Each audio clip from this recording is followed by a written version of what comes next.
Good afternoon, everyone. It is 2:35, so we are going to get started, and I'll keep an eye on or people can join as the conversation um, goes on. So, welcome to the 12th Bio-Innovation Consortium meeting. And this afternoon, we have a very special guest with us from the Secretariat of Ghana's 24-hour economy. I won't say too much about the office and their mandates, but when I first understood exactly what the Secretariat is supposed to do, it really was very different to what the name says as 24-hour economy and my initial understanding of that mandate. So with us this afternoon is one of the project leads under the 24-hour economy initiative. He goes by Roland Azibugu, and he's a strategic leader and energy policy professional, currently serving as energy lead and program manager at the 24-hour economy authority.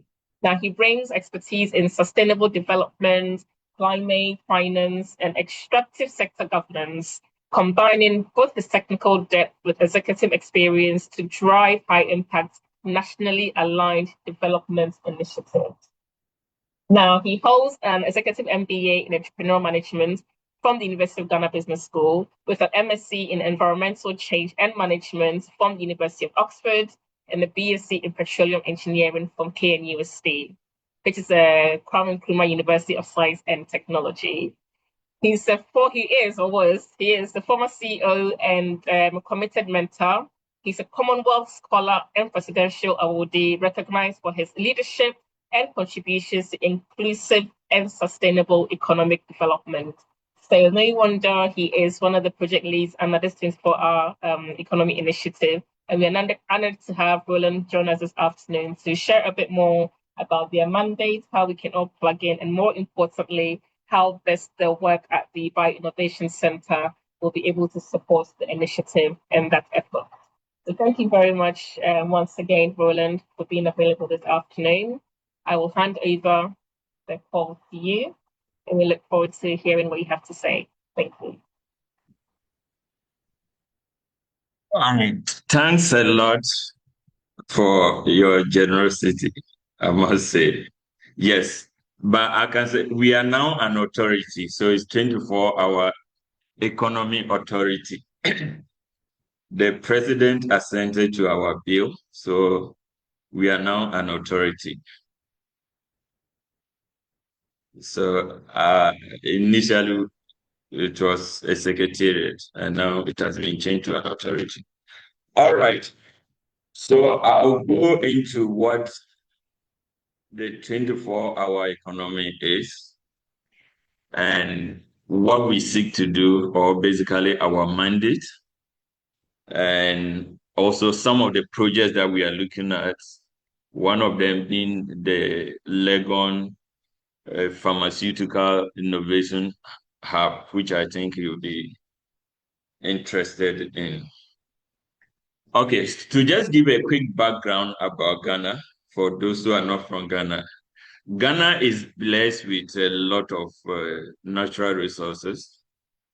If you look at the Ghana map, towards the northern part, we have the sun there. And of course, with the current system, you understand why the sun is very, very important, because we have solar radiance going to as high as 6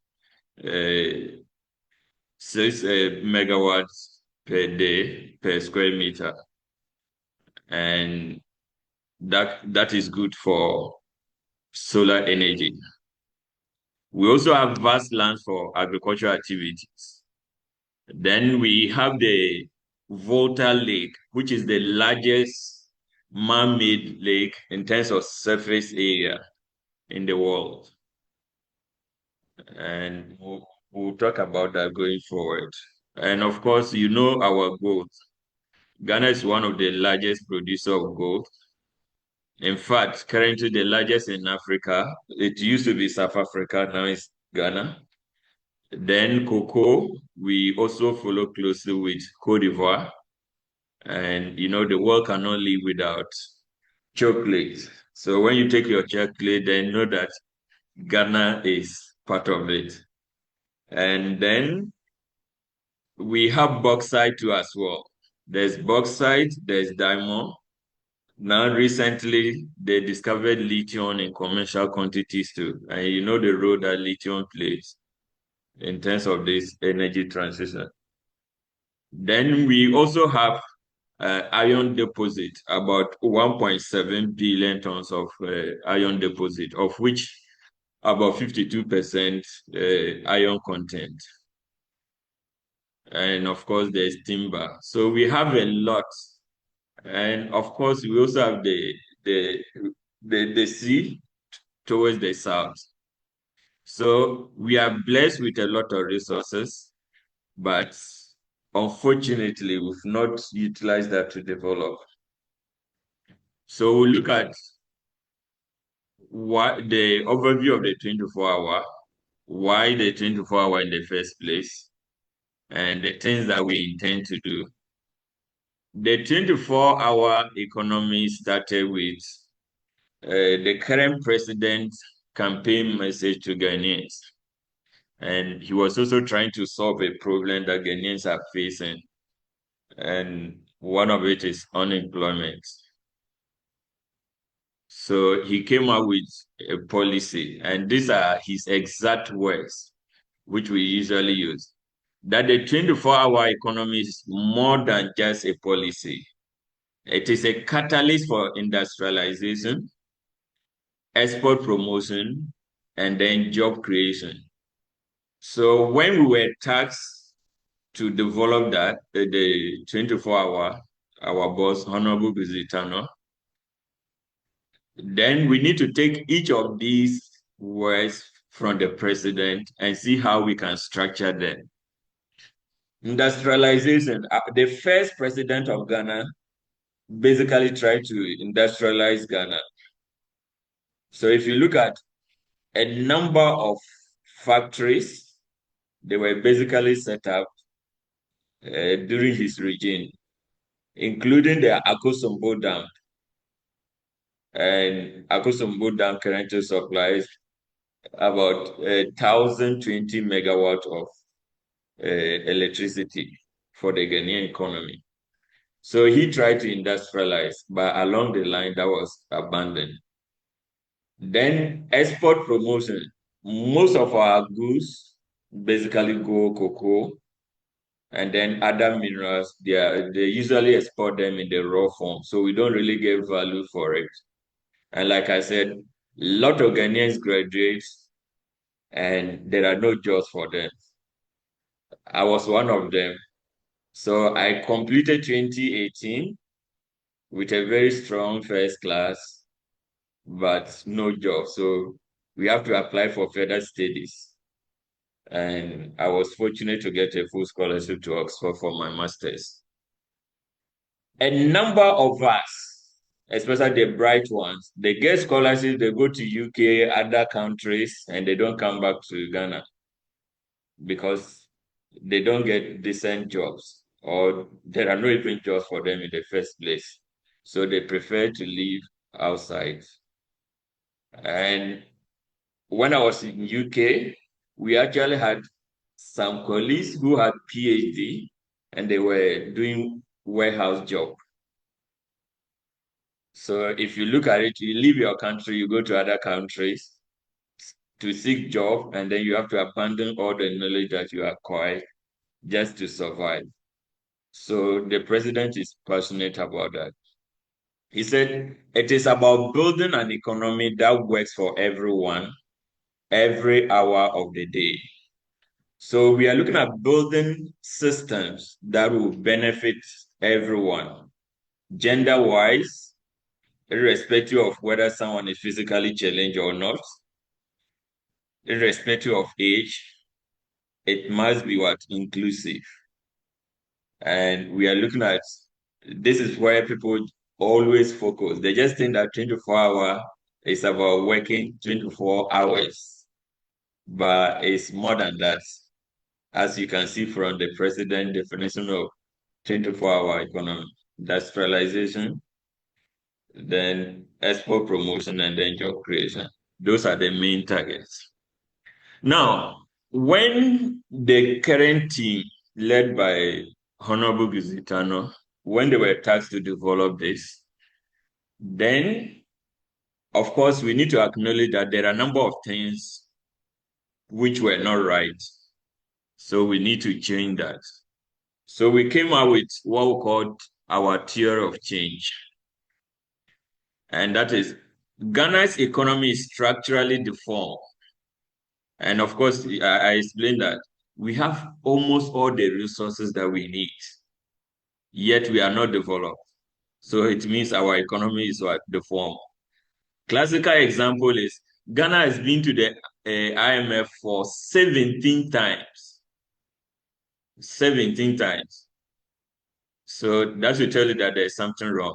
You bring in IMF when they help the economy and it's standing on its feet. Once they leave it, then it falls back. And you have to go back to the IMF for support. So that shows that our economy is structurally deformed. It depends on raw exports and imported goods, and especially the pharmaceutical sector. Most of the things are being imported, leaving the country vulnerable to external shocks. Classical example, 2019 when COVID-19 broke out. Countries were struggling to get vaccines. Of course, they got vaccines, but Africa basically were left to our fate. No vaccine from Africa. And countries have to, first of all, save their people. So we're just there until most of the countries were okay, and then they started to send some vaccine to Africa. That is a serious matter. And that is something that 24 our economy seeks to address. Hence, our Legon Pharmaceutical Innovation Hub. We should manufacture pharmaceutical medicine in Ghana and then serve the rest of West Africa. It's one of our target that we are looking at. We don't want a repeat of this. Agriculture and manufacturing remain inefficient and poorly linked to markets. SME lack access to finance. When the SMEs, when they go to the banks, they ask for collateral. In fact, some of these people, they don't even keep their books. So there's nothing to show to get a funding from the banks. So they are not able to grow their businesses. Meanwhile, they are the largest employer in Ghana. So we need to do something about that. So these are the problems that we seek to address. So as a result of growth, growth has failed to produce jobs, prosperity, broad economic opportunity, or resilience. And wealth is concentrated, industries are underdeveloped, and most Ghanaians remain trapped in low income, low productivity work. Without deep structural reforms across production, finance, skills, markets, and citizen participation, Ghana cannot unlock its potential. And that's what we seek to do. Now, to do that, we organize the program into three strategic pillars. The first being production transformation. We depend on agriculture, but how the agriculture is carrying out, how it's being carried out is a challenge. Cost of fertilizer too high. Less than 2% of our arable lands are under irrigation. And the northern part, they have a single rainfall, which starts from May to October. And some of the districts, I can say, over 80% of the households depend on agriculture, or they are basically farmers.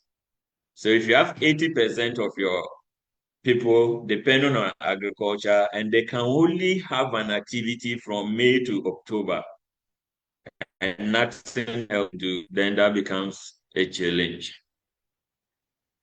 And of course, their situation is compounded with this climate change that we are all facing now. So we need to address that. So we are looking at providing irrigation systems. So we'll talk about that later. Then we have supply chain and market systems efficiency. Let me give you an example. There's a study that about 70% of yam gets spoiled before they get to the last consumer. So from where the yam is produced, they put it in trucks, travel longer distance with the bad roads, everything. By the time it gets to the market centers, close to 70% spoiled before it is being consumed. That is a major challenge. So we have issues with transportation. In fact, the previous government, and trying to show that there is a gap between production and then where the produce is needed, they actually went to the farm gate to buy the produce and bring it to Accra. You can have a tuber of yam at the farm gate for, let's say, $1. By the time it gets to the urban areas, they are selling it for $2 or $3. That is a major challenge, and we have to do something about that. Then we have the human capital development, and that is where the bio-innovation comes in. So our people need certain skills in terms of technology, that is key. Aside technology, the major one is mindset change.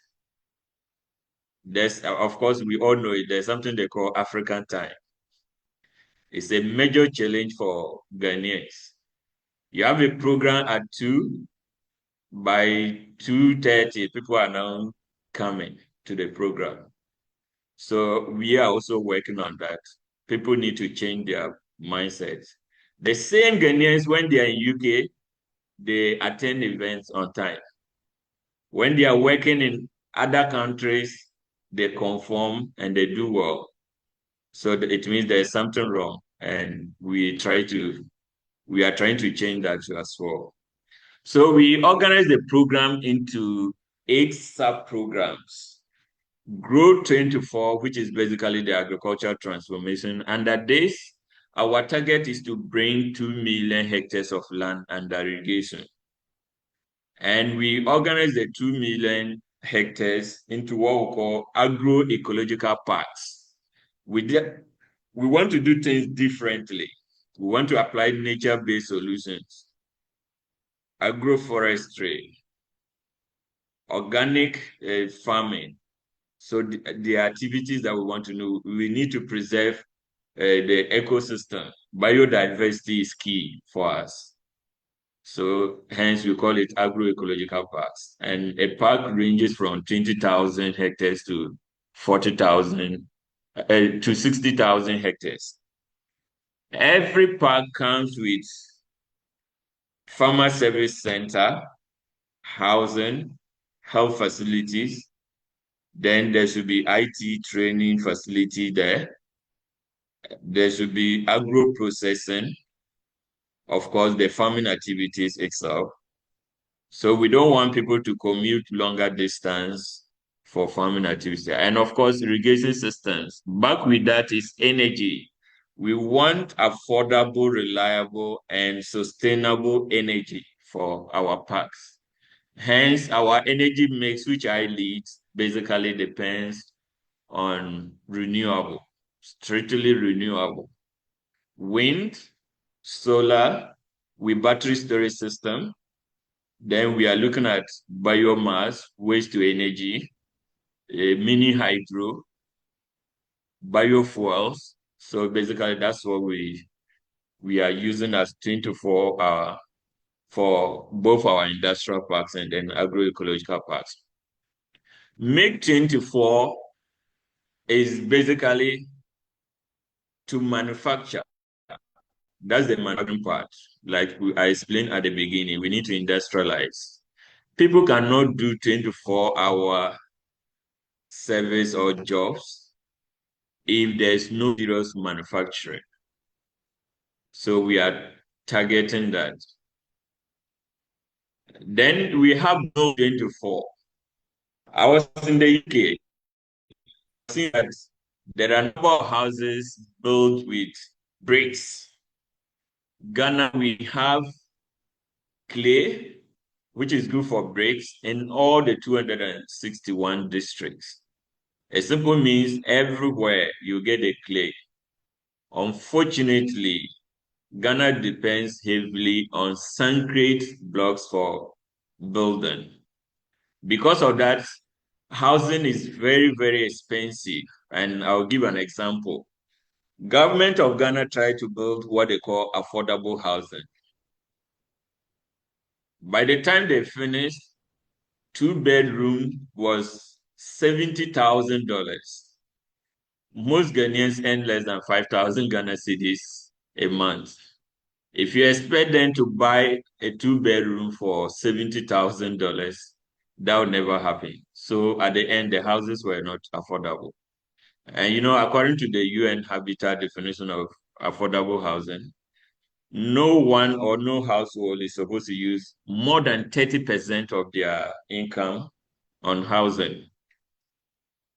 So basically, we have about 1.8 to 2 million housing deficit in Ghana. And that is a major concern for us too. There's show 24, which is about culture, art, and tourism. We need to project and be proud of ourselves.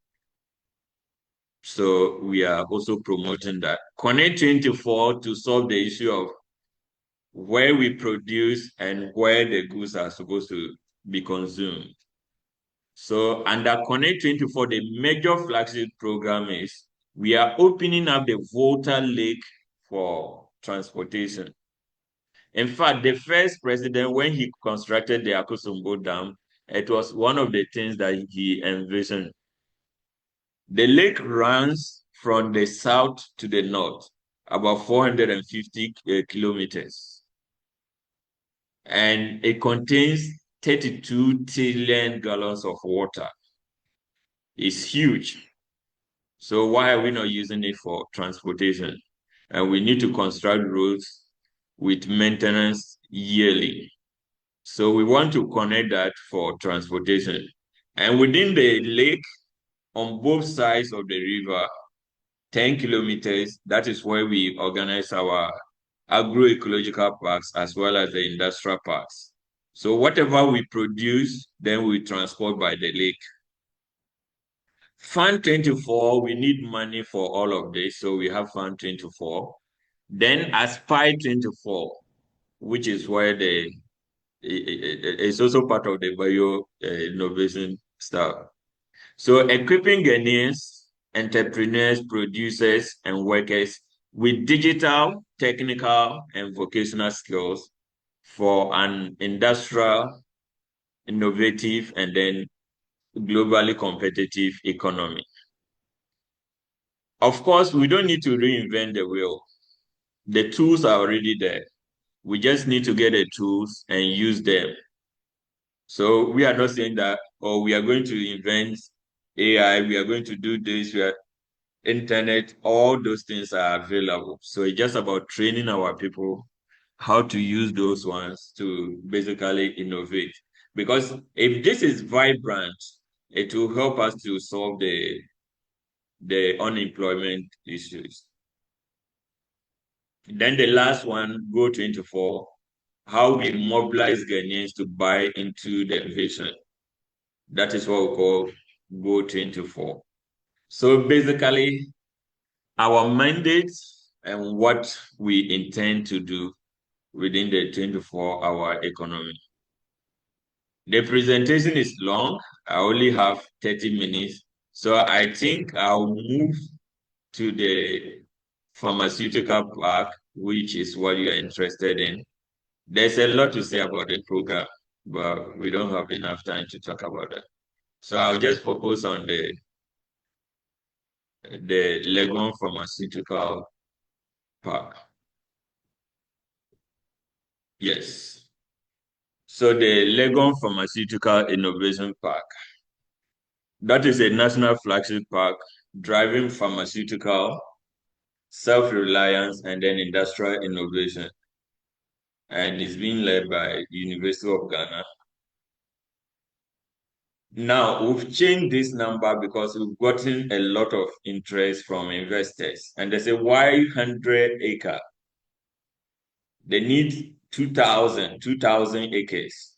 So there are a number of investors that we are working with, and we've now increased this 100 to 2,000 acres. So it's going to be 2,000 acre pharmaceutical park located in Asechari. Industrial pharmacy training and R&D. So we expect our universities to drive that. University of Ghana, KUST, and we're also looking at generics contract manufacturing. Now we are also adding vaccines.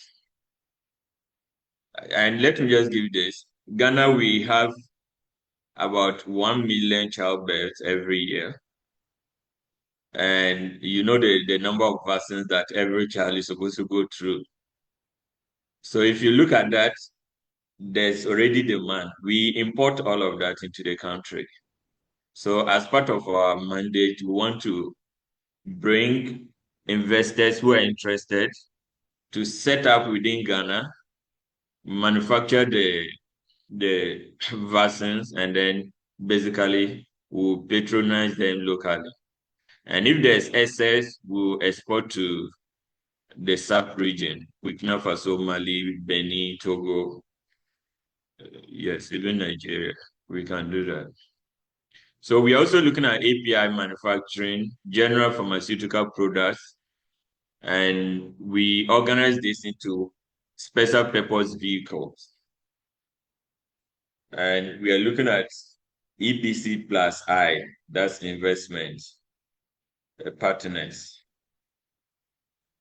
And 24-hour, everything we do is basically private sector led, not on government balance sheet. Because over the years, governments upon governments, they are not able to do it. So this time around, we are driving everything through the private sector. And let me give clear example of that. So there's a particular, one of the largest irrigation dam in the northern part, Tono. Government goes to raise or to get loan to construct the dam, leave it for farmers, they cultivate, and in about 10 years' time, the dam becomes silted. Government again has to go and look for loans to come and desilt it. If you look at that kind of business model, definitely it's not going to work. And it's also one of the reasons why we cannot industrialize. So we are changing things this time around. Bring private sector. If we bring private sector to construct the irrigation facilities, they will definitely have a water user fee so that they will recover their money. And it makes economic sense. And we can get more investment into that. Yes, so within the Legon pharmaceutical, like I mentioned, we intend to train Ghanaians who come out through our universities on a practical, because if you bring an anchor investor who is doing vaccines, who is manufacturing other drugs, then that is an opportunity for our university graduates to basically go there and learn. And all the projects we co-develop. Co-develop, we take minority shares, and the main target is Ghanaians work alongside with the investor so that there will be technology transfer, knowledge transfer to Ghanaians. So when we bring the university students, they get hands-on training. And by doing so, they get a practical knowledge, and some of them will go out and set up their own pharmaceutical industry or factories. So that is our target. If you ask in my own lesson, we are also looking at how do we incorporate everything that we are doing into the current training in terms of education. You go to places like UK and you have students who are studying biology, accounting, or economics, and then they're also doing maths. They go on to study pharmacy or medicine and become medical doctors. What it means is, with their economic background, they are able to translate whatever technical skills they have in a practical way. So then we call that innovation. The current system we have in Ghana, someone goes into senior secondary school, the person is doing biology, physics, chemistry, and further maths. No economics, no psychology, nothing. It's just pure science. If the person becomes a medical doctor, all he's thinking is just the technical. How to convert that technical into something practical becomes a challenge. Then we also have pure economists who have no technical knowledge, and they are supposed to drive the economy. So it's a difficult situation, and I think it's also something that we want the universities to take up, and then we'll make sure that we champion that too as well. It's very, diversity is very key. People shouldn't be. So if you take myself, secondary school, I studied biology, physics, chemistry, and further maths. Then at uni, engineering, petroleum engineering. So I have a little bit of understanding of biology, though I do not use it at the university, but it helps. Now, I would have enjoyed my engineering better if I had studied geography or ICT at the secondary school, or even economics or finance or accounting. So basically, we just need to do something about that. If you want our students to be innovative, we should have integrated approach in terms of whatever training that we give them. So, Madam Togo, that is to you. We need to change the training system. Okay, so if time will not permit us, these are our agroecological parks. We have the industrial parks. We have the energy, which is what I lead. So let me just talk a little bit about the energy. Yes, I try to be biased because that is a sector that I lead. So in terms of energy, we realize that the current system in Ghana, in terms of our tariffs, it ranges from 13 to 22 cents per kilowatt hour. The 13 is for those who are below the lifeline. And then industry and commercial, it is basically 16 plus. Then you go to South Africa and industry get electricity from 9 to 11 cents per kilowatt hour. So if you produce something, assume that if you produce drugs in South Africa with that energy requirement, and then someone produce the same thing in Ghana, and you have the same market, definitely you will not be competitive. So energy is key. We have to change that. So realize that with the current system, we cannot industrialize. We cannot do the things that we want to do. And that's why we went for the renewable energy mix. And under that, we made our partners or investors understand that if you are coming to produce energy from renewables, there's something we call levelized cost of energy. That should not exceed 4 cents per kilowatt hour if you are doing solar without battery storage. With battery storage, maximum 7 cents per kilowatt hour. So that is the kind of energy that we want for industries so that they'll thrive. And we use proper energy mix because we are looking at the reliability aspects. So if there's energy from biofuel, there's energy from mini hydro, from solar. If you mix everything together, then you have energy throughout the 24 hours. So that's the kind of thinking in terms of energy. And we've gotten a number of investors who are working to provide energy. We've also taken off with a number of both agroecological parks and then industrial parks. And like I said, the pharmaceutical park, they are currently doing feasibility studies that is ongoing. And there's an anchor investor who is ready to develop the entire 2,000-acre park, provide all the bulk infrastructure that is required. And we now invite tenants, basically factories or manufacturers of different drugs and vaccines to sit within the park. So that is our thinking. I'll basically pause here and take the questions. Yes, like I said, we have a lot, and time will not permit us to go into the entire 24 hours.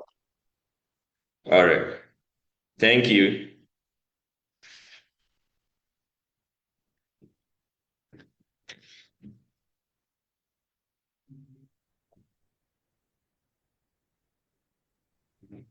Yes, I was submitted. Thank you so much, Roland, for that insight into the vision and the mandate of the 24-hour authority.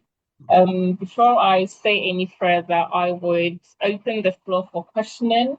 I see Lord's hand is up already. So, Lord, please unmute and go ahead. And you may have your hands up or comment in the chat. And we're keeping an eye on that. So please go ahead with your question. All right. Thank you very much for the wonderful presentation. I just have a few questions. Forgive me, I might be confused a bit. I am wondering whether you did an ecosystem analysis, first of all, to find out whether there are already existing companies that are doing what you want to do. For instance, if it comes to vaccine manufacturing, did you look at whether there were companies that were already into vaccine manufacturing that you could support to be able to achieve the same aim that you're achieving? That's one of the things I wanted to ask. The second thing I wanted to ask was, well, maybe a comment rather.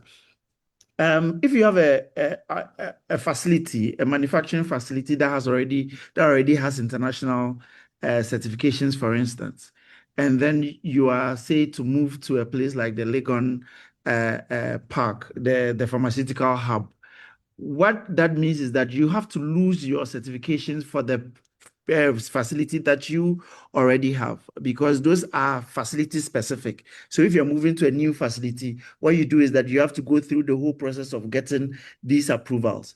For companies that may not want to move to Legon simply because of the fact that they already have certifications which last for about 5 years, especially WHO pre-qualifications and all of those ones, and they take a lot of money, they took a lot of time to get those certifications. Are there ways for them to still benefit from this policy if they are not moving, or to benefit, you have to definitely move into the Legon Eco Park? And then my last this thing is that for already from what you talked about, I have a feeling that it is going to be more of new companies and all of that. I may be wrong. If there are existing companies, my company is called Incas Diagnostics. We manufacture diagnostics. We are basically the only ones that do that in Ghana and in quite a number of, mostly in Africa. We do end-to-end manufacturing. So we are one of very, very few in the whole of Africa. Now, if, for instance, we want to be part of this policy, Are there incentives to attract companies like that into the facility, or you're looking for new companies? You get an investor, the investor comes in and everything from scratch, or companies that are already established and are doing all of these. We already supply to different countries and all of that, but you want to be part of the 24-hour economy because probably of certain incentives. What are the modalities? Thank you very much.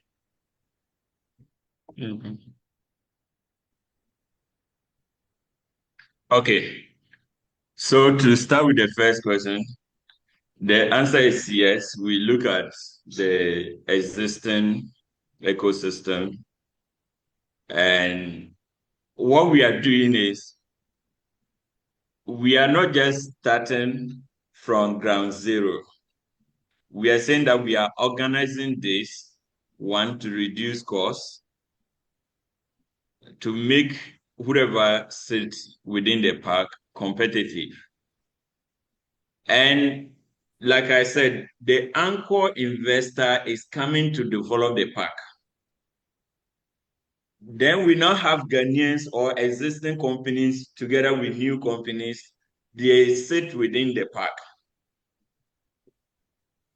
That is one way. So we are not going to say that the investor developed the park, then he set up pharmaceutical manufacturing, everything, one person doing. No, we are inviting everyone who is interested to sit within the park. We call the park plug and play. Plug and play, there's a waste treatment system within the park. There's cheaper energy. There's water. Like everything that you need for your manufacturing is available. And that will reduce the cost if you were to just set up. We are not saying that people should live where they are and then run to the park. But I want to believe that those people definitely, every company's dream is to expand. They are not going to be static. So you can have your factory at Tema, and then if there's a new one, you can have another factory there. Now, to answer your question about whether there are plans to support other companies that might not be interested in the park, yes, the answer is yes. So as part of our Fund 24, we are also mobilizing funding. We are targeting $1.5 billion to basically support SMEs in Ghana. Also, there are a number of incentives that once you register with 24-hour economy secretariat, and you can just check that, just type 24-hour economy secretariat, because it was secretariat, just change to authority. Then you see we have expression of interest form. Currently, we have over 500 companies, existing companies, that applied through us for support. The support could be to get incentives, to get finance, to get technical support, and we are working with them. It's still open, and we are calling a lot of companies to join. So at the end, with all the support, the training, everything that we are going to give to those enterprises, if the park is set up, we can just say, now you can do A, so go and sit within this part of the park and do A. Your business model is within this, and support all of them to work. Remember, we are not working as government. We are using private capital. So if the anchor investor develop the park, there's a way of, so for instance, if you sit within the park, then you pay rent basically for using the park. Of course, if you use the utilities, you pay. But we are just saying that that should be cheaper than if you are to organize things on your own.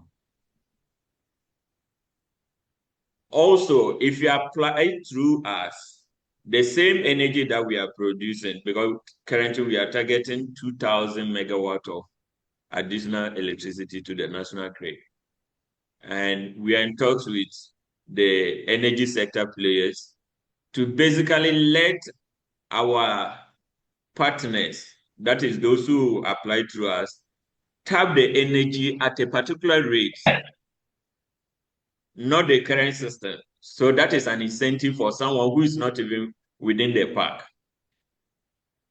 Of course, if you are running 3 shifts, we also have incentive there.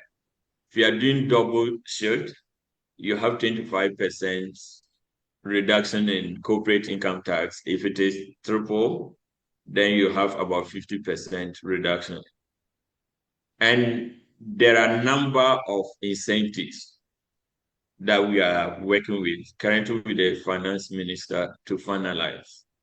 So no one is left out, whether you are within the park or your pharmaceutical factories in Upper East.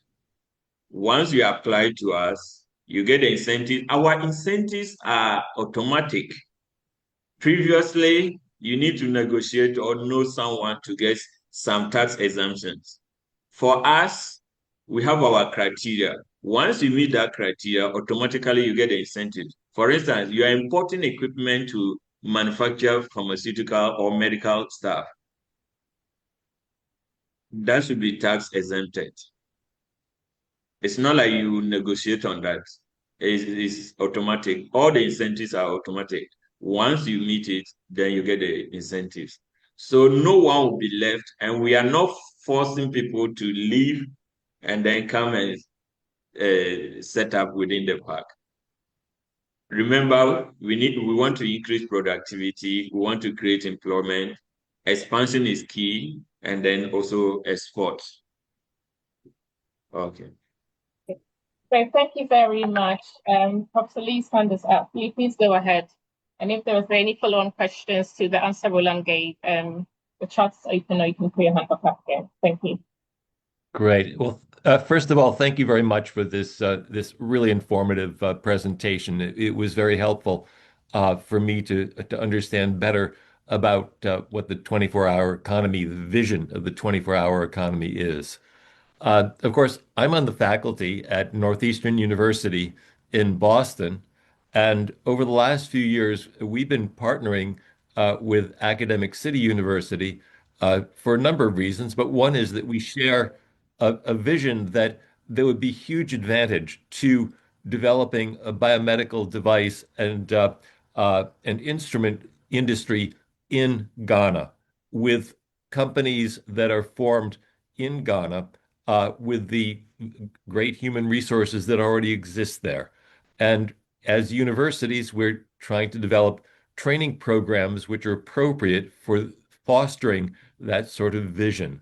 We look at the possibility of mentoring teams of entrepreneurs and engineers and physicians working together to put together devices that would be optimized for use in the environment of clinics in Ghana. And we feel that the optimization of biomedical instruments for Africa is really very substantially different from what you would do in North America and in Europe, not to mention the fact that developing them in Ghana provides you with the opportunity to have local training, local expertise, local maintenance, and local repair of the instruments that you make, not to mention the fact that you don't have to then ship currency abroad in order to bring in these sorts of instruments.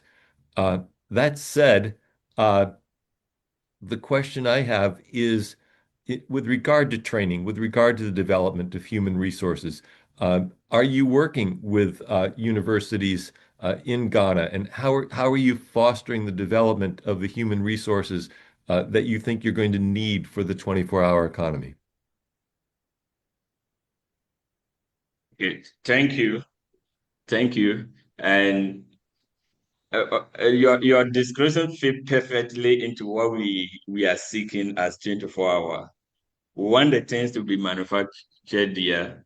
people to have hands-on training and basically utilize what they have learned in their classrooms. So that is key. Yes, so like one of our pillars is human capital development, which we have as a sub-program, Aspire 24.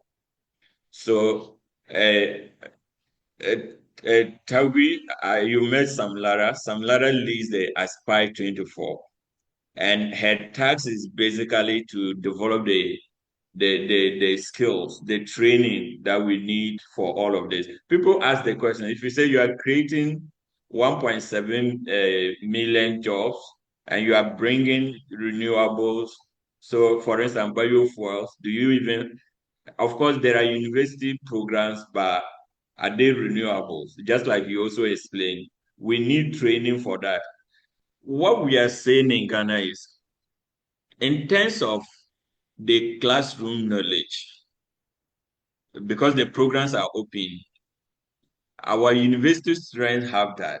What they don't have is the hands-on training because we don't have the industry within Ghana.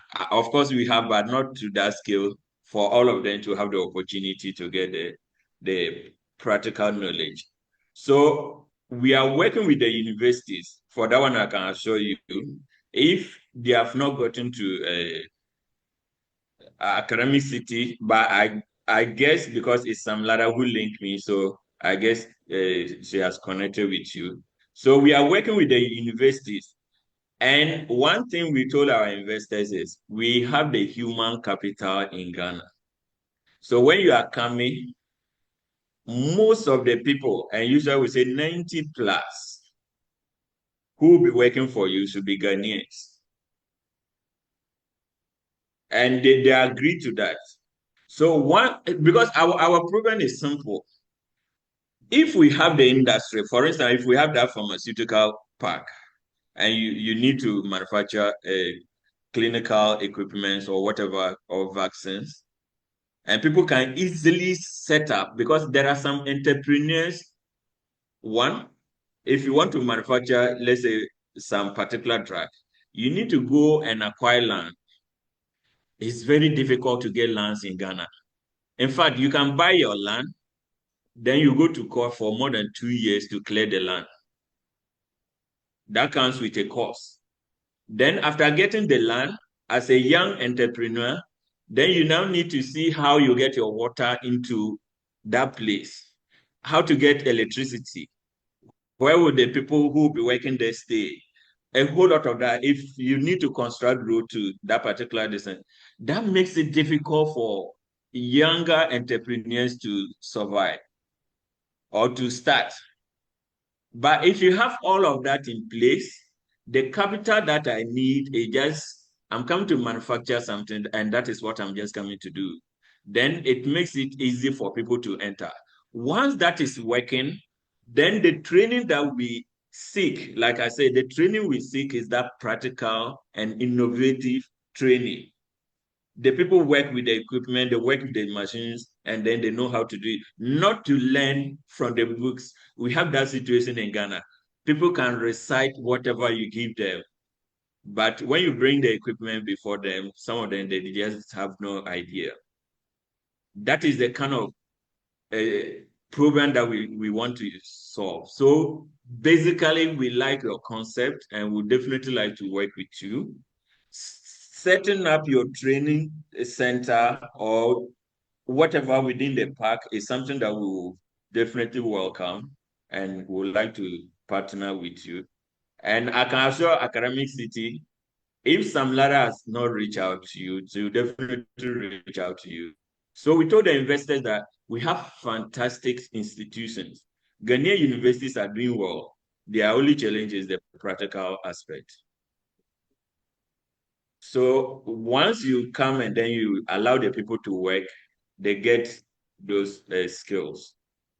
So we are aligned and we totally like your concepts, Professor Lee.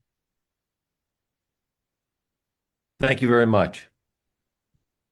Thank you very much for that.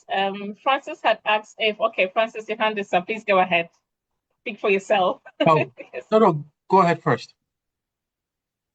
I was going to read your comments in the chat, so please go ahead. Oh, right. So the question was, will the slides be available? Yes. Come again? Will the slides, your presentation, the slides, will they all be available? Because I would like to look through if possible. Yes, we can share that with we can do that. Yes. Okay. Great. My second question is about investors. You keep talking about these investors, and I have a very basic question. These investors, are they signing disclosures or conflict of interest things to avoid the typical things that you see where you have these same politicians who know exactly what we need?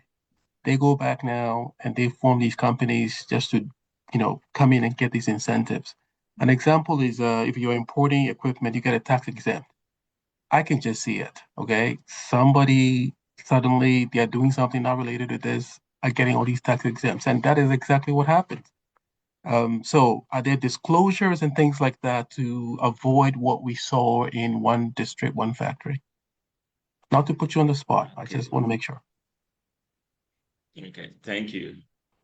Thank you. Okay, so I do not get time to go deep into what we are doing differently. Like I said, 24-hour focus on private sector. We don't give contracts. We don't select people to give incentives. Our incentives, like I said, the structure is automatic. If you meet, you get the incentives. Now, like I said, we don't commit funding as 24-hour economy authority, except the funding that we are bringing in. That funding is to support the businesses. And I get the part that you said, the same politicians will go and form companies and then they give the funding to this time around, and especially the one who leads the 24-hour, the president brought him in because of a certain qualities. And if you read about him, you understand why the president brought him. So things are being done differently. And one thing, if you ask our investors, they'll tell you one thing about us. So if you come in as an investor, unlike before, that will frustrate you, so that at the end, of course, I'm not shy to say some of the things here. At the end, the investor will put something before they facilitate. Our role as 24-hour economy, we could develop whatever they are coming to do, is to facilitate and make sure that you get all the things that you need to support your business free of charge. We don't take anything from an investor.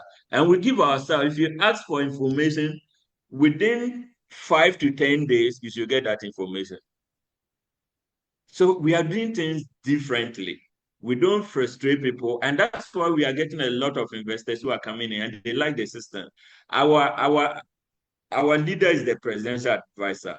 He advised the president in terms of economy and then the 24-hour economy. I mean, export and 24-hour economy. So he talked directly to him. If you come through us, whatever we commit, it gets to the president, we want to do A, B, or C. We don't frustrate anyone. We don't also try. In fact, we are highly against the current system. And that's what we are there to do. If you get time, I can also share with you. You can read the act that established the 24-hour authority so that you understand our role. So our road is basically to break all those bottlenecks. And that's why we designed the incentive, unlike 1D or 1F, whereby you need to meet someone and negotiate and meet a certain to get incentives. Our decision is not like that. If there are 1,000 people who are importing equipment, all of them will get the incentives. You don't meet anyone to negotiate for the incentives. You are bringing equipment, as if for medical, if that takes everything, then you get the incentives. So you are not going to meet any person to negotiate incentives. Automatically, they are not supposed to charge you. And that's the system that we design. We don't want the human face there. So you cannot come and meet me and say that, oh, I'm running 3 shifts. Can you help me to get the incentive for trade shift. No, it's automatically that applies to you. So that's the And system that we designed to do away with again, that. just to make Okay. sure I'm clear, no disclosure saying that you are not related to the government, you're not a minister, something. You don't have anything like that. Do you have anything like that in your paperwork? Yes, yes. In fact, okay, you also a Ghanaian. Per the current system, that is already there. If you read the President Code of Conduct for Public Officials, Okay. I think you should get that. That applies to all of us. All right. I'll be quiet now. I think there's some other I questions hope there. that answers your question. Believe Francis is okay for now. There's a for now at the end. That's So right. I guess backdoor conversations. Lon, I Mm-hmm. see your comments. Should I read it out or would you like to unmute and ask directly? Please read it out. Great. Okay. So, Roland, please. The question is there a role for diagnostics? I realize you speak more pharmaceutical manufacturing than diagnostics. And are there timelines and when is all of this likely to pick up? If you can take all of that in Yes, one. yes, yes. It's because of time. If I, like I said, it's a pack, and everything, every medics or pharmaceutical is welcome within the pack. And it's also one of the reasons why the investor advised that we change the size of the pack to accommodate everything. So it's not restricted to just certain things alone. So yes, there's portion for it. I think if later on, if you meet the technical person or the consultant who leads that particular design, they'll give you details of all of that. But I can say that it's part of the value chain that they are looking at. Okay, that's great. I don't see any more questions or hands up, and we are 7 minutes over time. So thank you so much, Roland. Interestingly enough, when I did have the conversation with Sam Lara, I was focused on the Bio-Innovation Center, so I didn't talk about the academic side of things and human resource development. But since she sits at that office, I know where to find her. We'll come back at some point. Yes, please. Pav has his hand up. Pav, please go ahead. Thank you, Dr. Hefsi. And thank you, sir, for the very insightful presentation. And sorry for the late question, but I just wanted to ask, I just wanted some clarity. Does the corporate or enterprise have to be located within the 24-hour park in order to gain access to some of the incentives that you mentioned? And then the No, follow-up question here is, does an institution like Academic City, would it make sense for us to register within this 24-hour economic framework? And what sort of incentives do you envision an academic institution being able to avail itself to? okay. So you don't need to register within the parks before you get the incentives. Like I said, the incentives apply to almost everyone. Once, for instance, if you are manufacturing something in Ghana, especially when it comes to the pharmaceutical, if you are manufacturing, that qualifies you, irrespective of your location. So it's not restricted to the Legon Pharmaceutical Industrial Park. Yes, will you get all the incentives? The answer is no.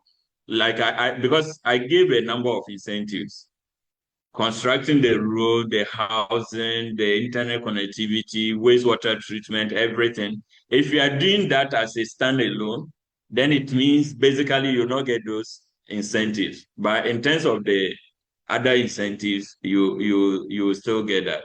Now, academic city, usually what we do is we have partnership with the university. So maybe we are yet to contact you. We'll sign MOU with Kwame Nkrumah University of Science and Technology. So we are working together. The same with University of Ghana. And we are open. So university is not a small entity, and then we say that, or send your request through expression of interest, we will basically collaborate, we'll work together.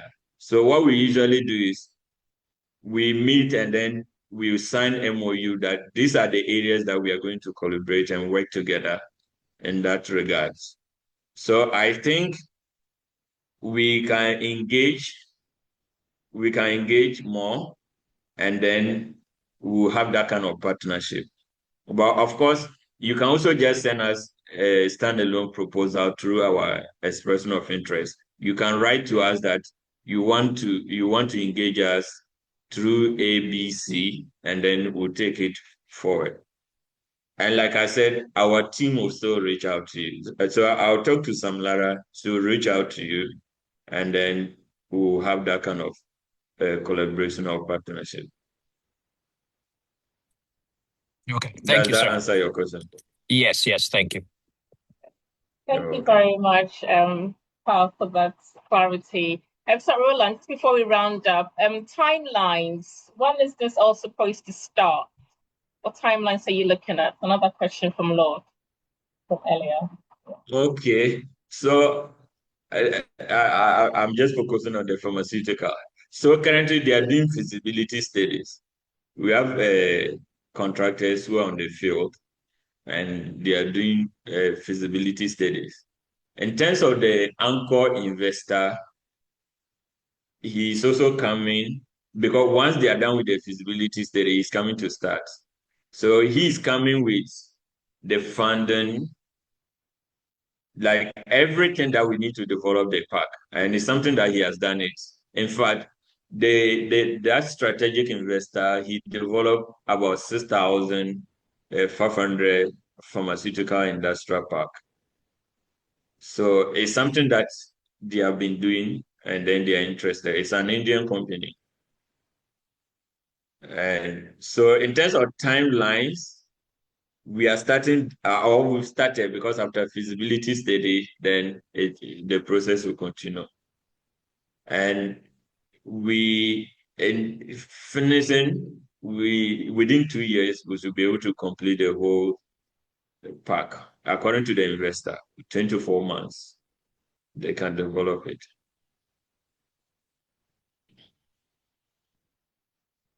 Great, thank you very much. So I guess we will let you go shortly. I guess this only starts once the park has all been built. It's perhaps Lord, I will put you in touch with Roland, if that's okay. Because I mean you're already actively in this space, so perhaps you might have a few more follow-on questions. And I Yes, don't want to yes, I do. Thank you. keep anyone here longer than we had promised they would have to be here for. If that's okay with you, Roland, of course. Oh, he can go ahead. That's fine. Okay. Go ahead, Asin. I can share contact details so he can follow up directly. Yeah, you can share my contact with them. Great. Okay. Thank you very much. And so I will close us off now just to say it's really been insightful, as confirmed by everyone, with all the engaging questions as well. And it's great to see the work that the authority, or the vision that they have in supporting the various sectors, particularly in our areas of interest, human resource development and the medical pharmaceutical manufacturing space. So particularly for the purposes of the Bio-Innovation Center, it's really exciting opportunity for us. And I'm sure we'll go away in a subsequent meeting, see how best we can follow on with those conversations, and perhaps via the MOU signing tables as well. Particularly with Academic City collaboratively, we are committed to building ecosystems that bring everyone else together. So it's great to know there is some alignment, and hopefully we'll be able to carry on from here. So thank you all so much, and appreciate staying on for the extra 15 minutes, and Roland for being available and trying your best to keep the time despite the many slides that you have.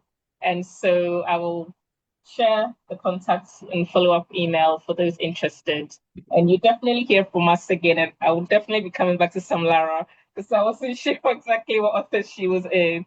But it's like, yeah, we need to bring her in-house for those follow-on conversations. If there's nothing from anyone else, we are officially closed. Enjoy the rest of your afternoon and the long weekend for those of you joining us from Ghana. We will now Thank you stop so the much. recording Thank you and so any much. chit chat. Thank you. Thanks, Roland. Thank you. You hear from us. Thank you.